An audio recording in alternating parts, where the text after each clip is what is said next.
Hey there, it's Kaylee. This lesson is about determining dependent and independent variables and whether they can be represented as a line in the coordinate grid. It's important that you've already finished the lesson called Rise and Run before starting this one. Let's go.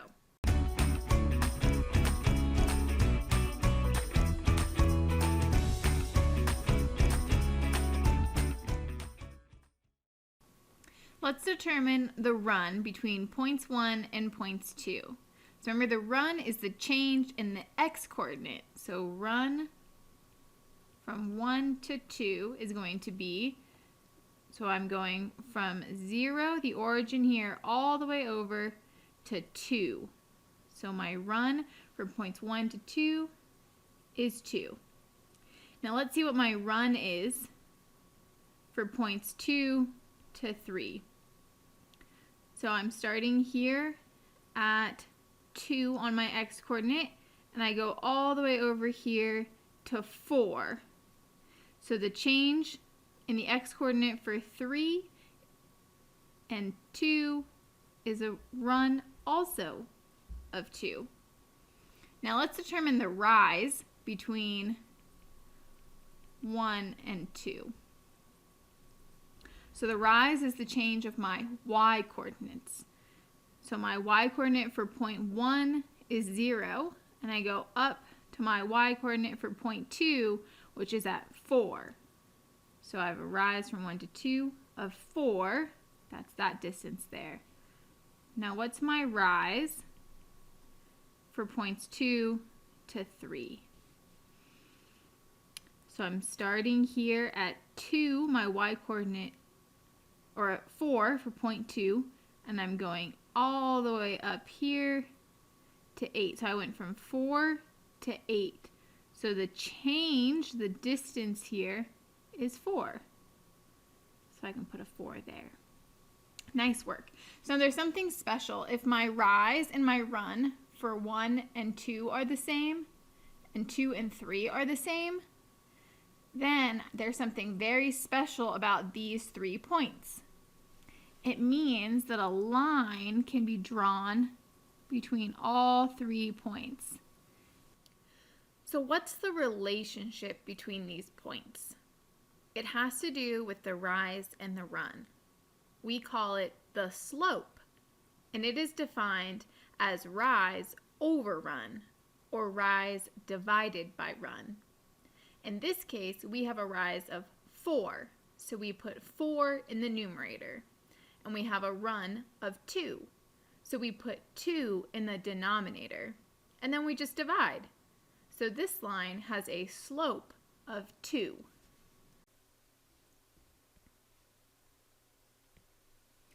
Let's think of a relationship to describe this experience in real life. So John and Carrie love to run, and they run at a speed of 4 miles per hour. If they run for 0 hours, how far do they run? What about 1 hour? What about 2 hours? So we know that this equation is described as distance equals speed times the amount of time. So we know that their speed is 4 miles per hour. So I want to find the distance, if they're running at 4 miles per hour for 0 hours, is equal to 0, right? So I can fill in my table here. Now what is the distance if they're running at 4 miles per hour for 1 hour? 4 times 1 is equal to 4. So they've gone 4 miles in 1 hour. Now what if they're running at 4 miles per hour for 2 hours? So now I have 4 times 2 gives me 8. So I can fill in my table there. So now that I've done the math and I've collected my data, let's go ahead and plot our points. And now notice here that our table can be written as ordered pairs. So let's go ahead and plot. Our first one here is at the origin. Next one is 1, 4. And our next one is 2, 8. So let's find out if we can draw a line through these. That means we'd have to find our rise and our run and see if they match. So for our first points here, our run, our change in our x is 1, and our rise, our change in our y, is 4. So either you can count the boxes or you can subtract their coordinates. So now over here, the change in my run, the change of my x is 1, and the change in my rise is also 4. So if my rise and my run match, that means yes, I can go ahead and draw a line through my points. So a line like that, and then a line like that. Nice work. So Sarah is a dog walker, and she makes $2 for every dog that she walks. Let's figure out how much money she makes if she walks no dogs, 3 dogs, or 5 dogs. So Sarah will make $2 times 0 dogs. That means she'll make no money. She shouldn't work that day. Now, how much money will Sarah make if she walks 3 dogs? So 3 dogs times $2 each will give us $6 total. And how much money will she make if she makes $2 for every 5 dogs? 2 times 5 will give us 10. So she'll make $10 if she walks 5 dogs. So we've collected our data. Remember, we can write our table here as ordered pairs. And then we're going to go ahead and we're going to plot them. So we have 0, 0, which we know is the origin. We have 3, 6, which is right here. And then we have 5, 10, which takes us all the way up here to the top. Now let's check on our rise and our run and see if they're the same. So from our first point to our second point, we have a run, a change in our x of 3. And we have a rise, a change in our y of 6. So now for our next one, we have a run of 2. And we have a rise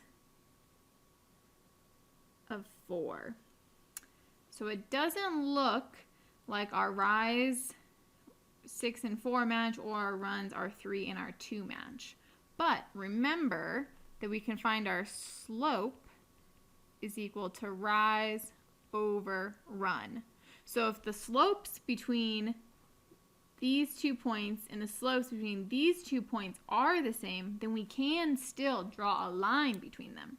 So let's do that math. So the slope for these 2 here is our rise, our 6 divided by 3, our run, which gives us 2. And this one here, our rise is 4 divided by our run, which is 2, gives us 2.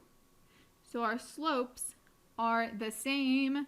So we still qualify to draw a line through them. So we go whoop, line there, whoop, line there. Nice work. Let's hold up a minute here. How did we know to put the number of dogs on our x-axis? And how did we know to put our money made on our y-axis? Why didn't we switch these around? So what we did is we put the number of dogs down here, and this x-axis is going to be our independent variable. And our y-axis, this variable, is our dependent variable. So the difference between these is that the independent variable doesn't depend on anything. She's just going to walk as many dogs as she can. But the dependent variable is directly related to this independent variable. How much money she makes is directly dependent on the number of dogs. So we know to put the independent variable, the one that isn't changed by anything, always goes as our x-axis, and the variable that does depend on the other variable goes on our y-axis. The independent variable goes on the x-axis. The independent variable is the number that is changing because of you. You are in control of it. The dependent variable goes on the y-axis, and it is the outcome of the change you made. The value of the dependent variable will change depending on the independent variable. Now let's do those word problem examples together. So this first one says, John runs 6 miles per hour. If he runs for 2 hours, how far does he run? So our variables here are time and distance.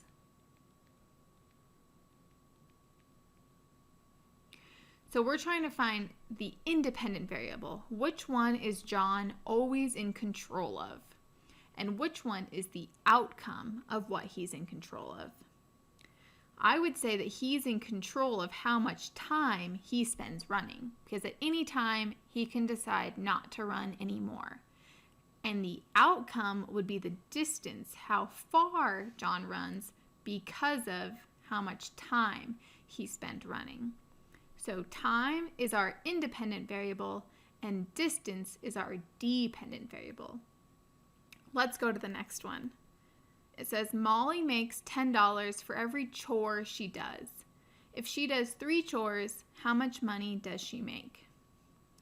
So we have the number of chores is a variable and how much money she makes is a variable. So if we have chores is one option and money is the other option, which variable is the outcome of the other variable?